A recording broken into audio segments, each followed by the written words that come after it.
Praise the Lord. Hallelujah. യേശു കർത്താവിന്റെ അത്ഭുതവും അനുഗ്രഹവും ദൈവ സാമർത്ഥ്യമുള്ള നാമത്തിൽ ഇന്നത്തെ യേശുവിൽ സമൃദ്ധി എന്നുള്ള പ്രോഗ്രാമിലേക്ക് നിങ്ങൾക്ക് നിങ്ങളുടെ കുടുംബത്തിന് സ്വാഗതം. यीशु मसीह के प्रेम भरे नाम से, दया भरे नाम से, अनुग्रह भरे नाम से आज के यीशु में समृद्धि के एपिसोड में मैं आप सबका स्वागत करना चाहता हूं. എൻ്റെ പേര് ഹരീഷ ഇതിരതി. ഞങ്ങൾ രണ്ടുപേരും യേശു കർത്താവിന്റെ സുവിശേഷ വേല ഡൽഹിക്ക് അടുത്തുള്ള ഫരീദാബാദിൽ ചെയ്യുന്നു, ഹരിയാന സ്റ്റേറ്റിൽ. इनका नाम हरीश है और मेरा नाम रति है. हम दोनों मिलके फरीदाबाद जो दिल्ली के बहुत ही नजदीक है वहां पे मिलके सेवकाई करते हैं. കർത്താവിന്റെ സുവിശേഷ വേല ഡൽഹിയിലും അടുത്തുള്ള പ്രാന്തപ്രദേശങ്ങളിലും നോർത്ത് ഇന്ത്യയിലും വളരാൻ വേണ്ടി കുടുംബമായി ഇരിക്കുന്ന സമയത്ത് പ്രാർത്ഥിക്കണം. നിങ്ങളെയും നിങ്ങളുടെ കുടുംബത്തെ കൊണ്ട് പറ്റാവുന്നതൊക്കെ ചെയ്യണം കർത്താവിന്റെ സുവിശേഷ വേല മുന്നോട്ട് കൊണ്ടുപോകാൻ വേണ്ടി. और परमेश्वर के कार्य को आगे लेके जाने के लिए, सुसमाचार को दिल्ली में, नॉर्थ इंडिया में आगे लेके जाने के लिए आपके और आपके परिवार से जो कुछ हो सकता है उसको कीजिएगा. ഞങ്ങളെയും ഞങ്ങളുടെ കുടുംബത്തിനെയും ടീമിനെയും ഓർത്ത് പ്രാർത്ഥിക്കുക. ജീസസ് കിച്ചന്റെ വർക്കുകൾക്ക് വേണ്ടി പ്രാർത്ഥിക്കുക. ചർച്ചിന്റെ കൺസ്ട്രക്ഷന്റെ ബാക്കി കാര്യങ്ങൾ അതെല്ലാം തീരാൻ വേണ്ടി പ്രാർത്ഥിക്കുക. നിങ്ങൾ ഉറപ്പായി ഞങ്ങളെയും കുടുംബത്തെയും പ്രാർത്ഥനയിൽ വെക്കണം. हमारे और हमारे परिवार के लिए, कलीसिया के लिए, भिन्न भिन्न सेवकाई के लिए, जीसस किचन के लिए निरंतर आप प्रार्थना में रहिएगा और हम दोनों को प्रार्थना में रखिएगा. നമുക്ക് ഇന്ന് നമ്മൾ ആത്മാവിന്റെ ഫലങ്ങളെ കുറിച്ച് പഠിച്ചുകൊണ്ടിരിക്കുന്നു. ആത്മാവിന്റെ ഫലത്തിനെ കുറിച്ച് ഇന്ന് നമുക്ക് അതിന് അടുത്തുള്ളൊരു സബ്ജക്റ്റിലേക്ക് പോവാം. അതിനു മുമ്പ് നമുക്ക് ആ വാക്യം ഒന്ന് വായിച്ചിട്ട് മുന്നോട്ട് പോവാം. और जैसे पिछले कुछ एपिसोड से हम आत्मा के फलों के बारे में सीख रहे हैं, तो आज हम उसी को कंटिन्यू करेंगे. तो उसी बाइबल वर्स को हम पढ़ेंगे और आगे चलेंगे. ഗലാത്യർ 5:22-23 but the fruit of the spirit. അല്ല, ഞാനത് മലയാളത്തിൽ വായിക്കാം. ഗലാത്യർ 5:22-23 നമുക്ക് പഠിക്കാം. ആത്മാവിന്റെ ഫലമോ സ്നേഹം, സന്തോഷം, സമാധാനം, ദീർഘക്ഷമ, ദയ, പരോപകാരം, വിശ്വസ്തത, സൗമ്യത, इंद्रिय जयम ई वगैरह की विरोधമായി ഒരു ന്യായപ്രമാണവുമില്ല. गलातियों 5:22 हम पढ़ेंगे. पर आत्मा का फल प्रेम, आनंद, शांति, धीरज, कृपा, भलाई, विश्वास, नम्रता और संयम है. ऐसे ऐसे कामों के विरुद्ध में कोई भी व्यवस्था नहीं. ഫെയ്ത്ത്ഫുൾനെസ്സിനെ കുറിച്ച്, വിശ്വാസ്യ യോഗ്യതയെ കുറിച്ച് നമുക്ക് ഇന്ന് കർത്താവിന്റെ വചനത്തിൽ നിന്ന് പഠിക്കാം. आज परमेश्वर के वचन से हम विश्वास योग्यता के बारे में सीखेंगे. ഇത് ഞാൻ പറയുന്നത് നമ്മള് ഹസ്ബൻഡ് വൈഫ് അല്ലെങ്കിൽ ഒരു കമ്പനിയോട് അങ്ങനെയുള്ള ആ വിശ്വാസ യോഗ്യതയുടെ കാര്യത്തിനെ കുറിച്ചല്ല ഞാൻ പറയുന്നത്. അതും വിശ്വാസ യോഗ്യത വേണം. ഹസ്ബൻഡിനും വൈഫിനും അച്ഛന് മക്കൾക്കും മക്കൾക്ക് അച്ഛനോടും ആ വിശ്വാസ യോഗ്യത വേണം. പക്ഷെ ഇത് ഞാൻ ഇന്ന് പറയാൻ പോകുന്ന വേറെ ഒരു വിശ്വാസ യോഗ്യതയെ കുറിച്ചാണ്. और जो विश्वास के बारे में आज मैं आपको समझाने वाला हूँ, वो विश्वास के बारे में नहीं जो पति पत्नी के बीच में होता है या रिलेशनशिप्स में होता है, परंतु मैं दूसरे विश्वास के बारे में आज आपको सिखाऊंगा. വിശ്വാസ്യ യോഗ്യത നമുക്ക് കർത്താവുമായിട്ട്, ദൈവവുമായിട്ട്, ദൈവരാജ്യവുമായിട്ട്, കർത്താവിൻ്റെ വർക്കുമായിട്ട്, ആ വിശ്വാസ്യ യോഗ്യത എന്ന് പറയുന്നത് ആത്മാവിൻ്റെ ഒരു ഫലമാണ്. അതിനെക്കുറിച്ചാണ് നമുക്ക് ഇന്നത്തെ ദിവസം മുന്നോട്ട് പഠിക്കാൻ പോകുന്നത്. और परमेश्वर के प्रति, परमेश्वर के कार्य के प्रति, उसके राज्य के प्रति विश्वास योग्य रहना, आज उसके बारे में हम सीखेंगे. ചിലർക്ക് വിശ്വാസ്യ യോഗ്യതയായിട്ടിരിക്കുന്നത് എല്ലാം ലൈഫിലെല്ലാം നല്ല ബ്യൂട്ടിഫുൾ ആയിട്ട് പോകുന്നു, ലൈഫിൽ ഒരു പ്രശ്നങ്ങളുമില്ല, ലൈഫിൽ ഒരു ഇഷ്യൂ ഇല്ല. ആ സമയത്ത് നമുക്ക് കർത്താവുമായിട്ട്, നിങ്ങളുടെ ചർച്ചുമായിട്ട്, നിങ്ങളുടെ ദൈവദാസനുമായിട്ട് വിശ്വാസ യോഗ്യതയോടെ ഇരിക്കാൻ വളരെ ഈസിയാണ്. और जब परिवार में, हमारे जीवन में सब कुछ भला चंगा चल रहा है, उस टाइम पे कलीसिया के प्रति या आपके परमेश्वर के प्रति या किसी के प्रति विश्वास योग्य रहना बहुत ही आसान होता है. പക്ഷെ നമ്മുടെ ലൈഫിലെല്ലാം നമ്മൾ എക്സ്പെക്ട് ചെയ്യാത്ത രീതിയിൽ പോകുമ്പോൾ, നമുക്ക് ആക്സിഡൻറ്റുകൾ ഉണ്ടാകുമ്പോൾ, അസുഖങ്ങൾ ഉണ്ടാകുമ്പോൾ, നിങ്ങളുടെ കുടുംബത്തിൽ ചിലപ്പം പ്രശ്നങ്ങൾ ഉണ്ടാകുന്ന സമയത്ത്, നിങ്ങളുടെ മക്കൾ വിചാരിക്കാത്ത അത്ര മാർക്ക് മേടിച്ചുകൊണ്ട് വരാത്ത സമയത്ത്, ലൈഫിൽ നിങ്ങൾ എക്സ്പെക്ട് ചെയ്യാത്ത പ്രശ്നങ്ങൾ നടക്കുന്ന സമയത്ത്, നിങ്ങൾ വീട് പണി തുടങ്ങി അത് കംപ്ലീറ്റ് ചെയ്യാൻ പറ്റുന്നില്ല, ഇങ്ങനെയുള്ള സമയത്തും നിങ്ങൾ വിശ്വാസയോഗ്യതയോടെ ഇരിക്കുന്നുണ്ടോ? ഉണ്ടെങ്കിൽ നിങ്ങളിൽ ആത്മാവിന്റെ ഫലം ഉണ്ടെന്ന് ഞാൻ പറയും. पर उस टाइम जब आपने जो सोचा वो आपके जीवन में नहीं हो रहा, कुछ अनएक्सपेक्टेड चीजें आपके परिवार में हुए, आपके जीवन में हुए, एक्सीडेंट्स हुए, या आपने जैसे व्यवसाय के बारे में सोचा था वैसे नहीं हुआ, उस टाइम पे आप कैसे परमेश्वर के प्रति विश्वास योग्य हो या नहीं, उस विश्वास के बारे में आज हम सीखेंगे. ഉസ് വിശ്വാസ യോഗ്യത. കാരണം നിങ്ങൾ ചിലപ്പോൾ കിഡ്നി നിങ്ങളുടെ പോയിരിക്കുക, നിങ്ങൾ കിഡ്നി ട്രാൻസ്പ്ലാന്റിന് വെയിറ്റ് ചെയ്യുന്നു, നിങ്ങൾക്ക് ക്യാൻസർ ആണെന്ന് അറിയുന്നു, വേറെ അങ്ങനെയുള്ള പല പ്രശ്നങ്ങൾ വരുന്നു. ഇങ്ങനെയുള്ള സമയത്തും നിങ്ങൾ വിശ്വാസയോഗ്യതയോടെ ഇരിക്കാൻ പറ്റുന്നുണ്ടോ? അങ്ങനെ ഉണ്ടെങ്കിൽ മാത്രമേ നിങ്ങൾ വിശ്വാസയോഗ്യതയുള്ള ഒരു മനുഷ്യനാണെന്ന് പറയാൻ പറ്റത്തുള്ളൂ. हो सकता है आप एक किडनी पेशेंट होंगे, आप किडनी के सर्जरी के लिए वेट कर रहे होंगे, आपके नंबर आने के लिए वेट कर रहे होंगे. उस टाइम क्या आप परमेश्वर के प्रति विश्वास योग्य हो?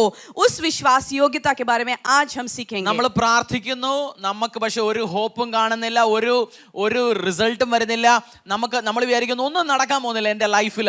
അങ്ങനെയുള്ള സമയത്ത് പ്രാർത്ഥിക്കുന്നു, പരിശുദ്ധാത്മാവ് ഉണ്ടോ ഇല്ലയോ, അങ്ങനെയുള്ള സമയത്ത് നിങ്ങൾ അടിയുറച്ചു നിൽക്കാൻ പറ്റുന്നുണ്ടോ അതിനെയാണ് വിശ്വാസം അല്ലെങ്കിൽ വിശ്വാസയോഗ്യത എന്ന് പറയുന്നത്.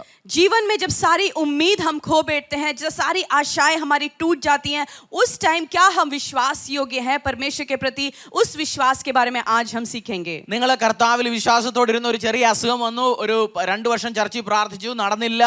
അപ്പം നിങ്ങൾ അവിടെയും ഇവിടെയും ആ ബാബ എടുക്കലും ഈ ബാബ എടുക്കലും അവിടെ ഇവിടെയും കണ്ടിടത്തെല്ലാം പോകുന്നുണ്ടെന്നുണ്ടെങ്കിൽ നിങ്ങളിലെ കർത്താവുമായിട്ട് വിശ്വാസയോഗ്യത ഇതുവരെ വന്നിട്ടില്ലെന്ന് ഞാൻ പറയും.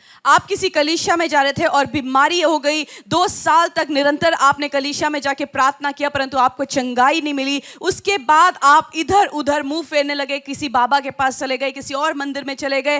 तो क्या आप विश्वास योग्य हो परमेश्वर यीशु के प्रति? उस विश्वास के बारे में आज हम सीखेंगे. ഫെയ്ത്ത്ഫുൾനെസ്, വിശ്വാസതയോടിരിക്കാനാ വിശ്വാസം, യോഗ്യത. അപ്പൊ വിശ്വാസത്തിനെ കുറിച്ച് നമുക്കിന്ന് കുറച്ചൊന്ന് പഠിച്ചിട്ട് മുന്നോട്ട് പോവാം.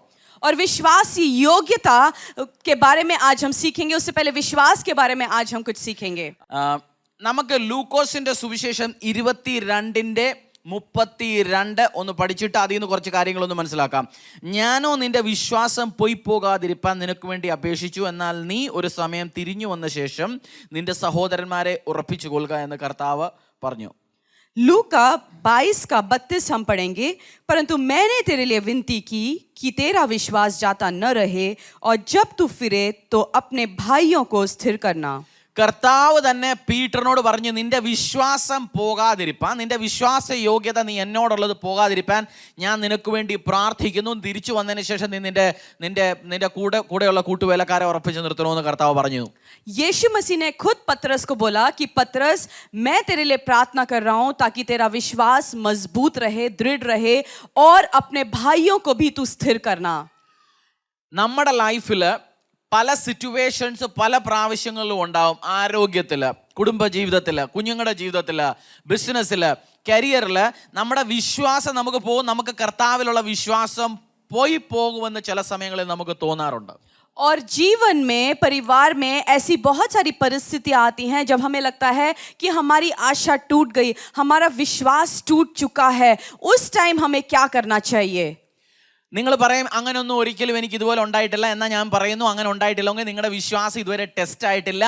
ടെസ്റ്റ് ചെയ്യാത്തതൊന്നും ശരിയാകത്തില്ല. കാരണം ഒരു കൊച്ചു പാസ്സാകുന്നത് എങ്ങനെ, വേറെ ഒരു ക്ലാസ്സിലോട്ട് പോകാൻ ടെസ്റ്റ് എഴുതി കഴിഞ്ഞിട്ടാണ്. അപ്പം നിങ്ങൾക്ക് ഇതുവരെ ടെസ്റ്റ് വന്നിട്ടില്ലെന്നുണ്ടെങ്കിൽ അതിൻ്റെ അർത്ഥം നിങ്ങളെ കർത്താവ് വലിയ ലെവലുകളിലേക്ക് കൊണ്ടുപോകാനേ തുടങ്ങിയിട്ടില്ല. സോ എല്ലാ വിശ്വാസിയുടെ ജീവിതത്തിലും അവൻ്റെ വിശ്വാസം പോകുന്ന, അല്ലെ അവളുടെ വിശ്വാസം പോകുന്ന സിറ്റുവേഷൻസ് ഉണ്ടാകാറുണ്ട്. പക്ഷെ അന്നേരവും നിങ്ങൾക്ക് അടിയുറച്ച് നിൽക്കാൻ പറ്റുന്നുണ്ടെങ്കിൽ ഞാൻ പറയും, നിങ്ങൾ ആ ടെസ്റ്റ് അല്ലെങ്കിൽ ആ പരീക്ഷ നിങ്ങൾ വിജയിച്ചു, നിങ്ങൾ മുന്നോട്ട് പ്രൊമോഷൻ കർത്താവ് നിങ്ങൾക്ക് തന്നിരിക്കുന്നുവെന്ന്. और आप बोलते होंगे, पासी मेरे जीवन में कभी भी ऐसी कोई परेशानी नहीं आई कि मेरा विश्वास खो चुका है. तो मैं आपको बोल रहा हूं कि आपके जीवन में अभी वो परीक्षा आया नहीं, वो टेस्ट आपके जीवन में आया नहीं. प्रभु ने आपको टेस्ट किया नहीं अब तक, क्योंकि हर एक विश्वासी के जीवन में एक ऐसा टाइम आता है जब हमें लगता है कि हम अभी विश्वास खो बैठेंगे, या ऐसी परिस्थितियां आती हैं कि जब हम विश्वास खो बैठेंगे. तो अगर आपके जीवन में ऐसा टाइम नहीं आया तो तैयार हो जाइए, क्योंकि परमेश्वर टेस्ट करेगा. ലോക പ്രശസ്ത പാസ്റ്ററും കോൺഫറൻസിലെല്ലാം സംസാരിക്കുന്ന വലിയൊരു കർത്താവിൻ്റെ ദാസനായ TD ജേക്സ് അദ്ദേഹം പറഞ്ഞ അദ്ദേഹത്തിൻ്റെ ആദ്യകാല പാസ്റ്ററൽ ജീവിതത്തിൽ അദ്ദേഹത്തിനൊരു കാർ ഉണ്ടായിരുന്നു. ആ കാറിന് ഒരു പ്രശ്നം ഉണ്ടായിരുന്നു. അത് എണീറ്റ് നിന്ന് തള്ളണമെന്ന് വെച്ചാൽ ഡ്രൈവർ സീറ്റിൻ്റെ അടിയിൽ പ്ലാറ്റ്ഫോം ഇല്ല, അതെല്ലാം ദ്വാരം വന്ന് തുരുമ്പിച്ച് പോയി. അപ്പോൾ വണ്ടി സ്റ്റാർട്ടാക്കണമെന്നുണ്ടെങ്കിൽ പുള്ളി എണീറ്റ് നിന്നിട്ട് തള്ളും, അതിനകത്ത് ഇങ്ങനെ കാല് വെച്ച് തള്ളും, ഇറക്കത്തിലോ വല്ലതും ഒക്കെ കൊണ്ടിട്ട്. അങ്ങനെയൊക്കെയാണ് നടന്നുകൊണ്ടിരുന്നത്. എന്ന് വെച്ചാൽ വണ്ടിയില്ല, വീട്ടിൽ ഒത്തിരി പ്രാവശ്യം കറണ്ട് കട്ടായി പോയിട്ടുണ്ട്.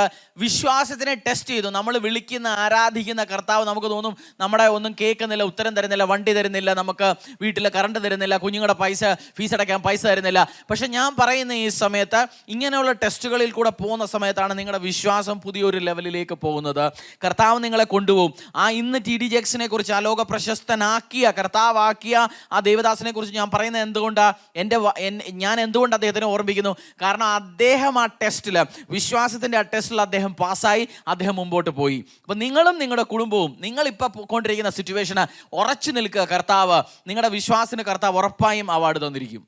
और परमेश्वर के एक बहुत बड़े दास, आपने उनका नाम सुना होगा, पास्टर टी.डी. जेक्स जो है, उन्होंने एक बार अपने जीवन के बारे में बोला कि जब वो पासवान की सेवकाई कर रहे थे, उस टाइम उनके पास एक गाड़ी थी और उस गाड़ी को जब चलाते थे तो उसको खड़े होकर उस गाड़ी को धक्का लगाना पड़ता था क्योंकि गाड़ी के नीचे प्लेटफॉर्म नहीं था। वो जंग लग गया था और पूरा प्लेटफॉर्म जो था जंग के कारण खराब हो गया था, तो उसमें गाड़ी में अंदर बैठ के उस गाड़ी को धक्का लगा के शुरू करना पड़ता था। उनके जीवन में ऐसा भी टाइम आया जब इलेक्ट्रिसिटी का बिल पे करने के लिए उनके पास पैसे नहीं थे। तो जब पास्टर टी.डी. जेक्स, उन्होंने, जो इतने बड़े एक पासवान है, उन्होंने बोला कि उनके जीवन में भी परमेश्वर ने उनको टेस्ट करके देखा, उनका विश्वास टेस्ट करके देखा। हम सबके जीवन में परमेश्वर हमें टेस्ट करके देखता है, हमारे विश्वास को टेस्ट करके देखता है। उस टाइम पे हमें विश्वास में अड़े और खड़े रहना है, तभी परमेश्वर हमें एक नए स्तर में लेके जाएगा। നോഹ നമുക്ക് എല്ലാവർക്കും അറിയാം, ബൈബിളിലെ ആ ആർക്കുണ്ടാക്കിയ, ആ പേടകമുണ്ടാക്കിയ നോഹ കർത്താവിൻ്റെ വചനവുമായിട്ട് വളരെ വിശ്വസ്ത യോഗ്യനായിരുന്നു. അവന് കർത്താവിൻ്റെ വചനം അറിയാമായിരുന്നു, അവന് കർത്താവിൻ്റെ സൗണ്ട് അവൻ അറിയാമായിരുന്നു. കർത്താവ് വിളിക്കുമ്പോൾ, അപ്പനായ കർത്താവ് വിളിച്ചു പറയുമ്പോൾ അവനത് അറിയാമായിരുന്നു. അതുകൊണ്ട് വിശ്വാസത്തോടെ, വിശ്വാസ യോഗ്യതയോടെ, അടുത്തങ്ങ് മഴ പെയ്യാൻ അല്ലെങ്കിൽ വെള്ളപ്പൊക്കം വരാൻ ഒരു ചാൻസും ഇല്ലാത്ത സമയത്ത്, ആളുകൾ കളിയാക്കിയ സമയത്ത്, ആളുകൾ അവനെ നാണം കേടുണ്ടാക്കിയ സമയത്തും അവൻ വിശ്വാസ യോഗ്യതയുടെ കർത്താവ് പറഞ്ഞ കാര്യം ഇല്ല, കർത്താവ് പറഞ്ഞെങ്കിൽ കർത്താവ് ചെയ്ത് കാണിക്കുക. കാരണം വിളിച്ചവൻ വിശ്വാസയോഗ്യൻ എന്നുള്ള വചനത്തിൽ അടിയുറച്ചു നിന്നത് കാരണം ഇന്ന് ഞാനും നിങ്ങൾ നോഹയെക്കുറിച്ച് അറിയുന്നു, നമ്മൾ നോഹയെക്കുറിച്ച് കേൾക്കുന്നു, നമ്മൾ നോഹയെക്കുറിച്ച് പഠിപ്പിക്കുന്നു മറ്റുള്ളവരോട്. നിങ്ങൾ നിങ്ങളുടെ കുടുംബവും അടിയുറച്ച് നിൽക്കുന്ന സമയത്ത് നാളെ നിങ്ങളെക്കുറിച്ചും ലോകം അറിയും. നിങ്ങളുടെ വിശ്വാസത്തിനെ ആളുകൾ എക്സാമ്പിളായിട്ട് ഉപയോഗപ്പെടുത്തും. സോ ഇന്ന് പൊയ്ക്കൊണ്ടിരിക്കുന്ന ഈ സിറ്റുവേഷനിൽ കൂടെ ഒരിക്കലും തളരരുത്. വിശ്വാസം കാണിക്കുക, വിശ്വാസ യോഗ്യത കാണിക്കുക. കർത്താവ് നിങ്ങളെ ഇനിയുള്ള വരുന്ന ദിവസങ്ങളിൽ നല്ല രീതിയിൽ ഉപയോഗപ്പെടുത്തും. और जैसे बाइबल में भी हमें पता है कि जो नूह की कहानी है, उसमें जब परमेश्वर ने नूह को बोला था कि तू तैयार रहना, नाव को बनाना, क्योंकि मैं यहाँ पे बाढ़ को भेजने वाला हूँ। और नूह ने परमेश्वर के वचन को सुन के विश्वास किया। परमेश्वर का वचन वो जानता था, परमेश्वर की आवाज़ को वो पहचानता था। उसकी आवाज़ को पहचानते हुए विश्वास में अड़े और खड़े होके, उसके रिश्तेदारों ने उसका मजाक उड़ाया, उसके पड़ोसियों ने उसका मजाक उड़ाया, परंतु उन सब मजाक को तिरस्कार करते हुए, उनके बारे में न सोचते हुए, उसने परमेश्वर के वचन पे वो अड़ा और खड़ा रहा और उसने वो नाव को बनाया। उसके बाद जब बाढ़ आई, उसका परिवार बच गया। वो जानता था कि परमेश्वर जिसने मुझे बुलाया वो विश्वास योग्य परमेश्वर है, उसके वचन विश्वासी योग्य वचन है। उस वचन के ऊपर वो अड़ा और खड़ा रहा, इस कारण उसका परिवार बचाया गया। Praise the Lord. Hallelujah. സ്തോത്രം. യേശു കർത്താവിന്റെ അത്ഭുതവും അനുഗ്രഹവും ദൈവം സാമർത്ഥ്യം നിറഞ്ഞ നാമത്തിൽ ഇന്നത്തെ യേശുവിന്റെ സമൃദ്ധിയിലെ പ്രോഗ്രാമിലേക്ക് സ്വാഗതം. അതിനു മുമ്പ് ജീസസ് കിച്ചന്റെ ഒരു ചെറിയൊരു അപ്ഡേറ്റ് തരാനുണ്ട്. നിങ്ങൾക്ക് അറിയാമല്ലോ, ആദ്യം മുതൽ കണ്ടുകൊണ്ടിരിക്കുന്ന കുടുംബങ്ങൾ, ഫാമിലികൾ, ജീസസ് കിച്ചന് നോർത്ത് ഇന്ത്യയിൽ 2020 ഏപ്രിൽ മാസം മുതൽ, കൊറോണയുടെ സമയത്ത് മുതൽ കർത്താവ് അനുഗ്രഹിച്ച് കർത്താവ് ഇൻസ്റ്റിറ്റ്യൂട്ട് ചെയ്ത ഒരു പ്രോഗ്രാമാണ് ജീസസ് കിച്ചന്. ഞാൻ ജീസസ് കിച്ചന് വേണ്ടി ഞങ്ങളിത് തുടങ്ങിയ സമയത്ത് കർത്താവ് ഒരു പ്രോമിസ് വേഴ്സ് തന്നിരുന്നു. അതൊന്ന് ഹിന്ദിയിൽ വായിക്കാം, എന്നിട്ട് ഞാനൊന്ന് മലയാളത്തിലൊന്ന് പറയാം അതിനെക്കുറിച്ച്. ശ്രദ്ധിക്കുക, കർത്താവ് നിങ്ങളെ ഒത്തിരി അനുഗ്രഹിക്കാം ഈ വചനങ്ങളിൽ കൂടെ. लूक 14:12 तब उसने अपने नेवता देने वालों से भी कहा, जब तू दिन का या रात का भोज करे तो अपने मित्रों या भाइयों या कुटुंबियों या धनवान पड़ोसियों को न बुला, कहीं ऐसा न हो कि वह भी तुझे नेवता दे और तेरा बदला हो जाए। परंतु जब तू भोज करे तो कंगालों, टुंडों, लंगड़ों और अंधों को बुला, तब तू धन्य होगा, क्योंकि उनके पास तुझे बदला देने को कुछ नहीं, परंतु तुझे धर्मियों के जी उठने पर इसका प्रतिफल मिलेगा। കർത്താവ് 14, ലൂക്ക് 14:12 പറഞ്ഞിരിക്കുന്നതെന്ന് വെച്ചാൽ, നിങ്ങളൊരു പാർട്ടി കൊടുക്കുന്ന സമയത്ത് നിങ്ങൾ നിങ്ങളുടെ കുടുംബക്കാരെ, അയൽക്കാരെയൊക്കെ വിളിച്ചാൽ അവരും നിങ്ങൾക്ക് തിരിച്ചു തരും, അവരെ ഏതെങ്കിലും ഒരു പാർട്ടി കല്യാണ സമയത്ത്. പക്ഷേ നമ്മൾ ഒരു ഹാൻഡിക്യാപ്ഡ്, അല്ലെങ്കിൽ നമുക്കറിയത്തില്ല, പാവപ്പെട്ടവർ, അവർക്ക് നമുക്ക് തിരിച്ചു തരാനായി ഒന്നുമില്ല. പക്ഷേ കർത്താവ്, നമ്മൾ രഹസ്യമായി ചെയ്യുന്നത് കർത്താവ് നമുക്ക് പരസ്യമായി ഇനി വരുന്ന ദിവസങ്ങളിൽ അനുഗ്രഹങ്ങൾ തരും. ജീസസ് കിച്ചണിൽ നമ്മൾ ഹോസ്പിറ്റലുകളിൽ, ഇപ്പം വാക്സിൻ അങ്ങനെയുള്ള പല ഹോസ്പിറ്റലുകളിൽ ഇത്ര തിരക്കാണ്. ഹോസ്പിറ്റലുകളിൽ കുഞ്ഞുങ്ങൾക്ക്, ഈ സ്ലമ്മിൽ താമസിക്കുന്ന കുഞ്ഞുങ്ങൾക്ക്, അങ്ങനെ പല പല ഏരിയകളിൽ പോയാണ് ജീസസ് കിച്ചന് ആഹാരം കൊടുത്തുകൊണ്ടിരിക്കുന്നത് ഇതുവരെ. അതെങ്ങനെയാണ് ചെയ്യാൻ പറ്റുന്നത്? അത് ഞാനും നിങ്ങളും നമ്മളെപ്പോലുള്ളവരൊക്കെ ഒരുമിച്ച് നിന്ന് ഓരോ ദിവസത്തെ, ചിലർ ഒരു ദിവസത്തേക്ക് ദിവസത്തേക്കുള്ള സ്പോൺസർഷിപ്പ്, ചിലർ 5 ദിവസത്തേക്കുള്ള സ്പോൺസർഷിപ്പ്, അങ്ങനെ ചെയ്യുന്നത് കാരണം കൊണ്ടാണ് നമുക്കിത് ചെയ്യാൻ പറ്റുന്നത്. ഇപ്പം ഞാൻ നിൽക്കുന്നത് ജീസസ് കൊച്ചിൻ്റെ, നിങ്ങൾ വാച്ച് ചെയ്തുകൊണ്ടിരിക്കുന്ന ഓൾറെഡി അറിയാം, ചർച്ച് ഒരു പുതിയ ലൊക്കേഷനിലേക്ക് ഷിഫ്റ്റായി. ഞങ്ങളുടെ ജീസസ് കിച്ചൻ്റെ ആദ്യത്തെ യൂണിറ്റ് ഇപ്പോഴും അവിടെ തന്നെ ഓപ്പറേഷനിലായി. പക്ഷേ ഇവിടെ രണ്ടാമത് വേറൊരു യൂണിറ്റ് കൂടെ ചർച്ചിൽ നമ്മൾ എല്ലാ ഞായറാഴ്ച ഉച്ച ദിവസങ്ങളിൽ വരുന്ന വിശ്വാസികൾക്ക് വേണ്ടി ഞങ്ങൾ ആഹാരം ഉണ്ടാക്കുന്നുണ്ട്. അപ്പോൾ ഇവിടെയും പുതിയൊരു യൂണിറ്റ് ഇട്ടിട്ടുണ്ട്. ചില ദിവസങ്ങളിൽ ഇവിടുന്ന് കുക്ക് ചെയ്യുന്നു, ചില ദിവസങ്ങളിൽ അവിടുന്ന് കുക്ക് ചെയ്യുന്നു. വരും ദിവസങ്ങളിൽ സാമ്പത്തികം അനുവദിച്ചാൽ അതിനുള്ള റിസോഴ്സസ്, മറ്റുള്ള ലോജിസ്റ്റിക്സ്, കുക്കിംഗ് ടീം അവരെല്ലാം ഇവിടത്തേക്കും വേണ്ടി തയ്യാറായാൽ അവിടെയും ഇവിടെയും, അവിടെ ഒരു 250-നടുത്തും ഇവിടെ ഒരു 250-നടുത്തും, അപ്പോൾ അത് 500-ലേക്ക് നമുക്ക് കൊണ്ടുപോകാം വരുന്ന ദിവസങ്ങൾ. അതിനുവേണ്ടി നമുക്ക് ഒരുമിച്ച് പ്രാർത്ഥിക്കാം, ഒരുമിച്ച് അനുഗ്രഹത്തോടെ മുന്നോട്ട് പോകാം. നോർത്ത് ഇന്ത്യ കർത്താവിൻ്റെ ദൈവ സ്നേഹം അറിയട്ടെ. അതിനുവേണ്ടി നിങ്ങളുടെ കുടുംബവും ബർത്ത്ഡേയുടെ ദിവസങ്ങളിൽ, മറ്റുള്ള വിശേഷ ദിവസങ്ങളിൽ, മാസങ്ങളിൽ നിങ്ങൾ നിങ്ങളുടെ ദശാംശം കൊടുക്കുന്നതിനോടൊപ്പം തന്നെ നിങ്ങളുടെ ചർച്ചുകളിൽ കൊടുക്കുന്നതിന്, നിങ്ങൾ കമ്മിറ്റ്മെന്റ് ചെയ്തിരിക്കുന്നിടത്ത് കൊടുക്കുന്നതിനോടൊപ്പം തന്നെ ജീസസ് കിച്ചന് വേണ്ടിയിട്ട് ഒരു പെർസെൻറ്റേജ്, ഒരു പോർഷൻ മാറ്റി വെക്കുക. കർത്താവ് നിങ്ങളെ അനുഗ്രഹിക്കും. കാരണം ജീസസ് കിച്ചൻ തുടങ്ങിയ സമയത്ത് ഞാൻ വിചാരിച്ചത് നമ്മൾ മറ്റുള്ളവർക്ക് ഒരു അനുഗ്രഹത്തിന് കാരണമാണ്. പക്ഷേ ഒരു 2-3 മാസം കഴിഞ്ഞപ്പോൾ കർത്താവ് എന്നോട് പറഞ്ഞു, നീ വിചാരിക്കുന്നത് നീ മറ്റുള്ളവർക്ക് അനുഗ്രഹത്തിന് കാരണമാണ്, പക്ഷേ ഇത് നിന്നെ അനുഗ്രഹിക്കാൻ വേണ്ടി, നിങ്ങളുടെ ടീമിനെ അനുഗ്രഹിക്കാൻ വേണ്ടി, ഇതിൽ വിതയ്ക്കുന്നവരെ അനുഗ്രഹിക്കാൻ വേണ്ടി ഞാൻ ഉണ്ടാക്കിയിരിക്കുന്ന ഒരു പ്ലാനാണ്. നിങ്ങൾക്ക് ഞാൻ ഇനിയും അനുഗ്രഹം തരാൻ താല്പര്യപ്പെടുന്നു. നമ്മൾ കമ്പാഷനേറ്റ്ലി കർത്താവിൻ്റെ സ്നേഹത്തിൽ നിറഞ്ഞ, കർത്താവ് നമ്മളോട് കാണിച്ച സ്നേഹം നമ്മൾ മറ്റുള്ള ജന്തുജാലങ്ങളോട്, മറ്റുള്ള മനുഷ്യരോട്, മറ്റുള്ള കഴിവില്ലാത്തവരോട് നമ്മൾ കാണിക്കുന്ന സമയത്ത് കർത്താവ് നമ്മളെ അനുഗ്രഹിക്കും. നമ്മൾ ആരോടെങ്കിലും ദയ കാണിച്ചാൽ മറ്റുള്ള ആരെങ്കിലും നമ്മളോട് ദയ കാണിക്കും. കർത്താവ് അവരുടെ മനസ്സിലോട് പറയും. നമുക്കെല്ലാം ദയയുടെ ആവശ്യമുണ്ട്. നിങ്ങൾക്ക് ഓഫീസിൽ ചിലപ്പോൾ നിങ്ങളുടെ അധികാരികളുടെയോ നിങ്ങൾ കേസിലോ അങ്ങനെയുള്ള നമുക്കെല്ലാം ദയയുടെ ആവശ്യമുണ്ട്. ഈ സമയത്ത് എൻ്റെ വിശ്വാസമാണ് കർത്താവ് നിങ്ങളോട് ദയ കാണിക്കട്ടെ. ഞാൻ പ്രാർത്ഥിക്കാൻ താല്പര്യപ്പെടുന്നു. കർത്താവ് തമ്പുരാനും ദൈവമായ യേശുവേ, ഇന്നു മുതൽ, ഈ സമയം മുതൽ ജീസസ് കിച്ചണിൽ വിതച്ചുകൊണ്ടിരിക്കുന്ന എല്ലാ കുഞ്ഞുമക്കളെയും ദൈവമക്കളെയും ഞാൻ അനുഗ്രഹിച്ച് പ്രാർത്ഥിക്കുന്നു. അങ്ങനെ ദൈവം സാമർത്ഥ്യ അനുഗ്രഹവും ഇവരുടെ കുടുംബങ്ങളിൽ നിൽക്കട്ടെ, യേശുവിൻ്റെ നാമത്തിൽ തന്നെ. ആമേൻ. ബൈ. Praise the Lord.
ഇന്നത്തെ ദിവസം ചിലപ്പോൾ നിങ്ങളിൽ ഒരാൾ 1000 രൂപയ്ക്ക് വേണ്ടി വിശ്വസിക്കുന്നുണ്ടായിരിക്കും, വേറൊരാൾ 1,00,000 രൂപയ്ക്ക് വേണ്ടി വിശ്വസിക്കുന്നുണ്ടായിരിക്കും, കർത്താവിനോട് വിശ്വാസം കാണിക്കുന്നുണ്ടായിരിക്കും. വേറൊരാൾ ഈ സമയത്ത് വിശ്വസിക്കുന്നുണ്ടായിരിക്കും, ഒരു ബിസിനസ് ഡീലിന് 10-12 കോടി രൂപയുടെ ആവശ്യമുണ്ട്, അതിനുവേണ്ടി വിശ്വസിക്കുന്നുണ്ടായിരിക്കും.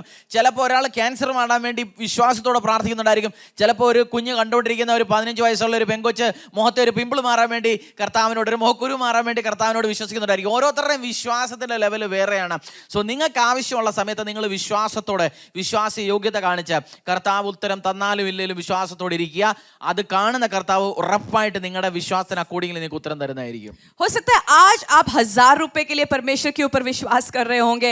हो सकता है आपके बिजनेस के लिए, व्यवसाय के लिए एक डील साइन होना है जो करोड़ों का डील होगा, उसके लिए आप विश्वास कर रहे होंगे. हो सकता है कोई व्यक्ति आज कैंसर पे बेड पे पड़ा होगा, वो चंगाई के लिए प्रभु यीशु पे विश्वास कर रहा होगा. हो सकता है एक बहन, एक बेटी जो 15 साल की है, उसके मुंह पे एक छोटा सा दाना आ गया, पिंपल आ गया, वो चंगा होने के लिए वो विश्वास कर रही होगी. हम सब अलग अलग रीति से परमेश्वर के ऊपर विश्वास रखते हैं, परंतु मैं आज आपको ये कहना चाहता हूं कि जिस परमेश्वर यीशु मसीह पे आप विश्वास रखेंगे, वो विश्वास योग्य परमेश्वर है. अपने विश्वास में अड़े और खड़े रहना, तभी आप अपने जीवन में फलों को देखोगे. കാരണം നമ്മളെ ആത്മാവിൻ്റെ ഫലങ്ങൾ, ഞാൻ ആദ്യത്തെ സമയത്ത് പറഞ്ഞ പോലെ, ഒരു മരം വച്ച ഉടനെ അതിലെല്ലാ ഫലങ്ങളും വരത്തില്ല. അതുപോലെ നിങ്ങൾ കർത്താവിലേക്ക് വന്ന ഉടനെ നിങ്ങളുടെ ലൈഫിൽ എല്ലാ ഫലങ്ങളും വരാൻ പോകുന്നില്ല. അപ്പം നിങ്ങൾക്ക് വിശ്വാസത്തിൻ്റെ ഫലങ്ങൾ അല്ലെങ്കിൽ ആത്മാവിൻ്റെ ഫലങ്ങൾ ഡേ ബൈ ഡേ ഇൻക്രീസ് ആയിക്കൊണ്ടിരിക്കും. എൻ്റെ ലൈഫിലെ കുറച്ച് എക്സാമ്പിളുകളും കൂടെ ഞാനിന്ന് ഷെയർ ചെയ്യാം. और जैसे मैंने पहले भी एपिसोड में बोला कि जो आत्मा का फल है वो ऐसे इस समान है, एक पेड़ के समान। जैसे हम एक पौधा लगाते हैं वो तुरंत पेड़ नहीं बनता, उसको सालों साल लगते हैं वो पेड़ बनने के लिए। उसी प्रकार जैसे आप यीशु मसीह में आते हैं वो आत्मा का फल आपके जीवन में उत्पन्न करने के लिए भी टाइम लगता है। तो वेट कीजिएगा और मैं विश्वास करता हूं कि वो आत्मा के फल आपके जीवन में आएंगे। എൻ്റെ ഫെയ്ത്തിൻ്റെ മസില്, നമ്മുടെ വിശ്വാസം എന്ന് പറയുന്നത് മസിൽ പോകണം. കുറേശ്ശെയാണ് ബിൽഡപ്പ് ആയിക്കൊണ്ടിരിക്കുന്നത്. ഞങ്ങളുടെ ചർച്ച് ജീസസ് കിച്ചൺ തുടങ്ങിയ സമയത്ത് എൻ്റെ ഫെയ്ത്ത് ഒത്തിരി ബിൽഡപ്പായി. കാരണം ഓരോ ദിവസവും നമ്മൾ 200-250 പേർക്ക് നോർത്ത് ഇന്ത്യയിലെ കുഞ്ഞുങ്ങൾക്കും സ്ലംസിലും ഹോസ്പിറ്റലിലും ആഹാരം കൊടുക്കുന്നുണ്ട്. നിങ്ങൾക്ക് പലർക്കും അറിയാം ജീസസ് കിച്ചനെ കുറിച്ച്. ആ സമയത്ത് ചിലപ്പോൾ നമുക്ക് നാളത്തേക്കുള്ള റേഷൻ അല്ലെങ്കിൽ അരി അല്ലെന്നുണ്ടെങ്കിൽ ദാൽ ഒന്നും കാണത്തില്ല. പക്ഷേ അന്നത്തെ ദിവസം കർത്താവ് അതിനു വേണ്ടി പ്രൊവൈഡ് ചെയ്യും. അടുത്തുള്ള ദിവസങ്ങൾ നമ്മൾ പ്രാർത്ഥിക്കും, കർത്താവ് പ്രൊവൈഡ് ചെയ്യും. നമ്മുടെ ആ പ്രൊജക്റ്റിന് ഒരു പ്രശ്നമില്ലാതെ കർത്താവ് ഓരോ ദിവസങ്ങളും മുന്നോട്ട് കൊണ്ടുപോകും. അപ്പോൾ ഈ 1.5 വർഷം ഇത് പ്രൊജക്റ്റ് നടന്ന സമയത്ത് എൻ്റെ വിശ്വാസം ബിൽഡപ്പായി. കർത്താവ് എന്നോട് അടുത്ത കാര്യം പറഞ്ഞ സമയത്ത് എന്നെ നേരത്തെ ജീസസ് കിച്ചണിൽ ഹെൽപ്പ് ചെയ്ത കർത്താവിനെ വിശ്വസിച്ച് മുന്നോട്ട് പോകാൻ എനിക്ക് ഈസിയാണ് ഇപ്പം. और मैं अपने जीवन से कुछ उदाहरण देके समझाऊंगा कि कैसे परमेश्वर ने मेरे विश्वास को परखा और कैसे मैं परमेश्वर पे और विश्वास करने लगा। जैसे आप जानते होंगे जीसस किचन के बारे में, जो डेली हम प्रतिदिन हम 200 से 250 लोगों को खाना खिलाते हैं, छोटे बच्चों को खाना खिलाते हैं, स्लम्स में खाना खिलाते हैं, हॉस्पिटल्स में खाना खिलाते हैं। तो जब हमने जीसस किचन शुरू किया था तो हमारे पास बहुत फाइनेंसेस नहीं था, बहुत सारा सामान हमारे पास नहीं था। और आज भी ऐसे दिन आते हैं जब हमें पता नहीं होता कि कल हम खाना कैसे बनाएंगे, कहां से सामान आएगा, कहां से चावल आएगा, कहां से दाल आएगा, कहां से तेल आएगा। परंतु जब हम परमेश्वर के ऊपर अपनी नजरों को लगाते हैं, हम प्रार्थना में बैठते हैं और परमेश्वर से मांगते हैं, परमेश्वर वो शाम को पूर्ति करता है। जीसस किचन का परमेश्वर जो है वो हमारे लिए प्रोवाइड करता है। ये जो जीसस किचन हमने शुरू किया, परमेश्वर का वचन सुन के हमने शुरू किया और परमेश्वर विश्वास योग्य परमेश्वर है। एक दिन भी ऐसा नहीं आया कि हमारे पास राशन कम पड़ गया, उस दिन हमने जीसस किचन बंद किया। परमेश्वर ने वो दिन हमें कभी नहीं दिखाया और वो विश्वास योग्य परमेश्वर है। और इसी प्रकार परमेश्वर ने जब दूसरा स्टेप मुझे लेने को बोला, मुझे पता था कि जब जीसस किचन में परमेश्वर विश्वास योग्य है तो अगला जो स्टेप मैं लूंगा उसमें भी परमेश्वर विश्वास योग्य होगा, क्योंकि मैंने उसकी आवाज को सुना है। ഞങ്ങൾ ആ ചർച്ചിൽ ഇരുന്നിട്ട് ഇപ്പം നമ്മൾ ഇരിക്കുന്ന ചർച്ചിലോട്ട് മൂവ് ആകാൻ കർത്താവ് പറഞ്ഞ സമയത്ത് അതിനുവേണ്ടി ഷെഡ് പല കാര്യങ്ങൾ 10-12 ലക്ഷം രൂപയുടെ ബഡ്ജറ്റ് പറഞ്ഞ സമയത്ത് എനിക്ക് വിശ്വാസം, കർത്താവിൻ്റെ സൗണ്ട് ഞാൻ കേട്ടു. നിങ്ങൾ മൂവ് ആയിക്കോ എന്ന് പറഞ്ഞ സമയത്ത് എനിക്കറിയാം കർത്താവ് പ്രൊവൈഡ് ചെയ്യും. കർത്താവ് 1 മാസം കൊണ്ട് ഒന്നുമില്ലായ്മയെന്ന് 7-8 ലക്ഷം രൂപ കർത്താവ് പ്രൊവൈഡ് ചെയ്തു. ഞങ്ങളുടെ ബില്ല് ഇനി ഒരു 3 ലക്ഷം രൂപയ്ക്ക് അടുത്ത് കൊടുക്കാനുണ്ട്. പക്ഷേ കർത്താവ് അത് പ്രൊവൈഡ് ചെയ്യും. ഇതുവരെ നടത്തി അവൻ വിശ്വാസയോഗ്യന്. അപ്പോൾ എൻ്റെ ഫെയ്ത്ത് മസിൽ ഈ എക്സാമ്പിൾ കഴിഞ്ഞ് ഒന്നുകൂടെ ബിൽഡപ്പായി. എനിക്കറിയാം കർത്താവിൻ്റെ സൗണ്ട് ഞാൻ കേട്ടാൽ പിന്നെ എനിക്കൊന്നും പേടിക്കേണ്ട ആവശ്യമില്ല. അദ്ദേഹം എനിക്ക് വേണ്ടി പ്രൊവിഷൻ അയക്കും. വിഷൻ കർത്താവ് തന്നാൽ അതിന് പ്രൊവിഷൻ അയക്കുന്നത് കർത്താവാണ്. അപ്പോൾ എൻ്റെ ഫെയ്ത്ത് മസിൽ ഒന്നുകൂടെ ബിൽഡായി. ആ വിശ്വാസത്തിൻ്റെ ആത്മാവിൻ്റെ ഫലം ഒന്നുകൂടെ ബിൽഡായി. നിങ്ങളുടെയും ഇങ്ങനെയുള്ള എക്സ്പീരിയൻസിൽ കൂടെ ബിൽഡായിക്കൊണ്ടിരിക്കും. और जब आपको पता होगा कि हमारा कलीसिया जो है एक पुराने स्थान से एक नए स्थान में शिफ्ट हो गया, जब हमें शिफ्ट करना था तो हमारा जो बजट था वो कम से कम 10 से 12 लाख का बजट हमें दिया गया। हमें नहीं पता था कि कहाँ से वो 10 से 12 लाख आएगा, परंतु हम जानते थे क्योंकि जिस जीसस किचन में जो परमेश्वर विश्वास योग्य था, इस प्रोजेक्ट में भी परमेश्वर यीशु विश्वास योग्य होगा। और हम नहीं जानते कहाँ से 7-8 लाख हमारे पास परमेश्वर ने प्रोवाइड किया। अभी भी 3 लाख का बिल पेंडिंग है जो हमें पे करना है, परंतु हम जानते हैं वो परमेश्वर जिसने हमें बुलाया है वो विश्वास योग्य परमेश्वर है। और जो विजन परमेश्वर की आवाज को सुन के हमने ये स्टेप उठाया, परमेश्वर ने हमें बोला move on move on move on, उसकी आवाज को सुन के हम चल पड़े। हम जानते थे कि ये भी प्रोजेक्ट परमेश्वर यीशु ने हमें दिया है, उसकी आवाज को सुन के हमने कदम उठाया। और हम जानते हैं कि परमेश्वर का जो विजन है, परमेश्वर के विजन के अनुसार अगर हम चलेंगे तो परमेश्वर उसके लिए प्रोवाइड भी करेगा। ഈ സ്ഥലത്ത് നിന്ന് അടുത്ത സ്ഥലത്തോട്ട് പോകാൻ കർത്താവ് പറയുന്ന സമയത്ത്, സ്ഥലം മേടിക്കാൻ പറയുന്ന സമയത്ത് കോടിക്കണക്കിന് രൂപയുടെ ഫണ്ടിങ് വേണം. എനിക്കറിയാം കർത്താവ് എന്നോട് പറയുമ്പോൾ, കർത്താവിൻ്റെ സൗണ്ട് ഞാൻ കേൾക്കുമ്പോൾ എനിക്ക് ഇമ്മീഡിയറ്റ്ലി അദ്ദേഹം പ്രൊവിഷൻ അതിന് വേണ്ടി തരുമെന്ന് എനിക്കറിയാം. കാരണം കർത്താവ് ഞാനുമായിട്ടുള്ള എക്സ്പീരിയൻസ്, ആ വിശ്വാസത്തിൻ്റെ ആ റിലേഷൻഷിപ്പ് ഒരു നെക്സ്റ്റ് ലെവലിലോട്ട് മൂവ് ആയി കഴിഞ്ഞു. और यहाँ से अब जब हम अपने जगह में जाएंगे वो करोड़ों का एक जगह होगा। और मुझे पता है जो यीशु मसीह जीसस किचन में हमें प्रोवाइड किया, जिस यीशु मसीह ने हमें इस नई जगह में प्रोवाइड किया, वो हमारे अपने जगह में भी करोड़ों का जो लैंड हमें खरीदना है उसमें भी परमेश्वर विश्वास योग्य होगा। क्योंकि मैं जानता हूँ परमेश्वर की आवाज़ को सुनना और पहचानना, उसकी आवाज़ को मैं बहुत अच्छी तरह जानता हूँ। നമുക്ക് എബ്രായർ എഴുതിയ ലേഖനത്തിന്റെ 11:4 ഒന്ന് പഠിക്കാം. Book of Hebrews chapter 11:4. വിശ്വാസത്താൽ ഹാബേൽ ദൈവത്തിന് കൈന്റേതിലും ഉത്തമമായ യാഗം കഴിച്ചു, അതിനാൽ അവന് നീതിമാൻ എന്ന സാക്ഷ്യം ലഭിച്ചു. ദൈവം അവന്റെ വഴിപാടിന് സാക്ഷ്യം കൽപ്പിച്ചു. മരിച്ച ശേഷവും അവൻ വിശ്വാസത്താൽ സംസാരിച്ചു കൊണ്ടിരിക്കുന്നു. हिब्रानियों 11:4 हम एक बार पढ़ेंगे. विश्वास ही से हाबिल ने कैन से उत्तम बलिदान परमेश्वर के लिए चढ़ाया और उसी के द्वारा उसके धर्मी होने की गवाही भी दी गई है, क्योंकि परमेश्वर ने उसकी भेंटों के विषय में गवाही दी और उसी के द्वारा वह मरने पर भी अब तक बातें करता है. നിങ്ങളുടെ വിശ്വാസത്തിന്റെ ഏറ്റവും വലിയ ടെസ്റ്റ് നിങ്ങളുടെ ഗിവിംഗ് ആയിരിക്കും. നിങ്ങൾ വിശ്വാസത്തിൽ സേഫ് ആണോ അതോ കർത്താവിന്റെ വചനം കേട്ട് നിങ്ങൾ അക്കോർഡിംഗ്ലി കൊടുക്കുന്ന ആളാണോ? और जब हम विश्वास करते हैं वो तब हम बता सकते हैं कि आप विश्वास करते हैं जब आप परमेश्वर के लिए, परमेश्वर के राज्य के लिए देते हो. നിങ്ങളുടെ അക്കൗണ്ടിൽ അല്ലെങ്കിൽ നിങ്ങൾക്ക് ഒരു മാസം 10 ലക്ഷം രൂപയുടെ ഇൻകം ഉണ്ട്, നിങ്ങൾക്ക് ദശാംശം കൊടുക്കേണ്ട 1 ലക്ഷം രൂപയാണ്. പക്ഷെ നിങ്ങൾ 50,000 രൂപ കൊടുത്തിട്ട് നിങ്ങൾ വിചാരിക്കുന്നു ഞാൻ ഭയങ്കര വിശ്വാസിയാണ്, ഞാൻ മറ്റുള്ളവരെക്കാൾ ഒത്തിരി കൊടുക്കുന്നു. നിങ്ങളുടെ തോളിനെടുക്കാൻ പറ്റുന്ന ഭാരത്തിനനുസരിച്ചാണ് കൊടുക്കേണ്ടത്. വേറൊരാൾ 50,000 രൂപ അവന് മാസ വരുമാനം ഉണ്ടായിട്ട് കർത്താവിൻ്റെ ആവശ്യങ്ങൾക്ക് വേണ്ടി 5,000-ന് അവൻ്റെ ദശാംശത്തിന് പുറമെ ചിലപ്പോൾ 20ഉം 15ഉം കൊടുത്ത് അവൻ സഹായിക്കുന്നു. അവന് വിശ്വാസമുണ്ട് ഞാൻ കൊടുക്കുന്ന ഒരു മനുഷ്യനോ ഒരു ചർച്ചിനോ അല്ല, കർത്താവായ ദൈവത്തിനാണ്, ഞാൻ കർത്താവിൻ്റെ പേരിലാണ് കൊടുക്കുന്നത്. അവൻ്റെ വിശ്വാസത്തിൽ കെയ്നും ആബെലും ഒരാൾ വിശ്വാസം കാണിച്ചു, ഒരാൾ വിശ്വാസം കാണിച്ചില്ല. ഒരാൾ വിശ്വാസത്തെ കൊണ്ടുകൊണ്ടു ഞാൻ തമ്പുരാനാണ് കൊടുക്കുന്നത്, കൊടുത്താൽ ഒത്തിരി എനിക്ക് തിരിച്ചു തരുകയും ചെയ്യും, എൻ്റെ കാര്യങ്ങളെല്ലാം അദ്ദേഹം നോക്കി നടത്തും. സോ അതുപോലെ ഒരു വിശ്വാസം നിങ്ങളും കാണിക്കാൻ തുടങ്ങുന്ന സമയത്ത് ഞാൻ പറയും നിങ്ങളിൽ ആത്മാവിൻ്റെ ഫലങ്ങൾ വന്നു തുടങ്ങിയെന്ന്. हो सकता है कि आपका जो सैलरी है वो 10 लाख का पैकेज होगा और आपको उसमें से 1 लाख जो है दशांश निकाल के परमेश्वर के भवन में देना है, परंतु आप 1 लाख न दे के 50,000 आप परमेश्वर के भवन में लेके जाते हो. और वहीं पे दूसरा एक भाई है जो 50,000 अपना सैलरी ड्रॉ करता है, उसमें से वो 5,000 अपना विश्वास योग्य होके वो कलीसिया में जाके देता है. उसमें वो विश्वास योग्य दिखाता है. वो परमेश्वर बोलता है परमेश्वर मैं अपने दशांशों में विश्वास योग्य हूँ, मैं विश्वास करता हूँ प्रभु यीशु मसीह में और मैं अपने दशांश को परमेश्वर के वेदी में चढ़ाता हूँ. तो हम विश्वास दिखाते हैं जब हम अपने फाइनेंसेस को परमेश्वर के हाथों में देते हैं. हम बोलते हैं परमेश्वर तू हमारे फाइनेंसेस अपने हाथों में लेगा. എനിക്കറിയത്തില്ല കർത്താവ് നിങ്ങളോട് വിശ്വാസം കാണിക്കാൻ പറയുന്നത് എങ്ങനെയാണെന്ന്. ഞാൻ നിങ്ങൾക്ക് വേണ്ടി പ്രാർത്ഥിക്കാൻ പോകുന്നു. എൻ്റെ വിശ്വാസമാണ് ആത്മാവിൻ്റെ ഫലങ്ങൾ ഇനി വരുന്ന ദിവസങ്ങളിൽ നിങ്ങളുടെ കുടുംബത്തിൻ്റെ മേളിൽ വളരെ വളരെ രീതിയിൽ വലുതായിക്കൊണ്ടിരിക്കട്ടെ. और मैं नहीं जानता कि आप कैसे देते हो, क्या देते हो, परंतु जैसे हमने ये वचन पढ़ा केन और हेबल के बारे में, उसमें से एक भाई ने विश्वास दिखाया और उसने विश्वास के साथ दिया और एक भाई ने विश्वास नहीं दिया. इसलिए परमेश्वर ने एक भाई का जो दशांश है, जो गिविंग है, वो स्वीकार किया और दूसरे का अस्वीकार किया. मुझे नहीं पता कि आप कैसे परमेश्वर के राज्य में देते हो, परंतु आज इस टाइम मैं आपके लिए प्रार्थना करना चाहता हूँ. കർത്താവും തമ്പുരാനും ദൈവമായ യേശുവേ, ഞങ്ങൾ പഠിച്ച ആത്മാവിൻ്റെ ഫലങ്ങളെല്ലാം ഈ കേട്ടുകൊണ്ടിരിക്കുന്ന കുടുംബങ്ങളും വിശ്വാസ സമൂഹത്തിനും വലിയ രീതിയിൽ ഇനിയും കൂടാൻ വേണ്ടി ഞാൻ പ്രാർത്ഥിക്കുന്നു. യേശുവിൻ്റെ നാമത്തിൽ ഇവരെ ഞാൻ അനുഗ്രഹിച്ച് പ്രാർത്ഥിക്കുന്നു. എൻ്റെ പ്രാർത്ഥന കേട്ടതിനായി നന്ദി, യേശുവിൻ്റെ നാമത്തിൽ തന്നെ ആമേൻ. और परमेश्वर इस टाइम जितने भी लोग सुन रहे हैं, परमेश्वर मैं प्रार्थना करता हूँ कि ये जो आत्मा के फल हमने सीखा है, परमेश्वर ये आत्मा के फल इनके जीवन में उत्पन्न हो और परमेश्वर तेरे राज्य के लिए बड़े बड़े कार्य कर पाए. परमेश्वर इनको अभिषेक करना, इनको मसा करना, यीशु के नाम से इस प्रार्थना को मांगते हैं. आमीन. Praise the Lord. Praise Bye-bye. the Lord.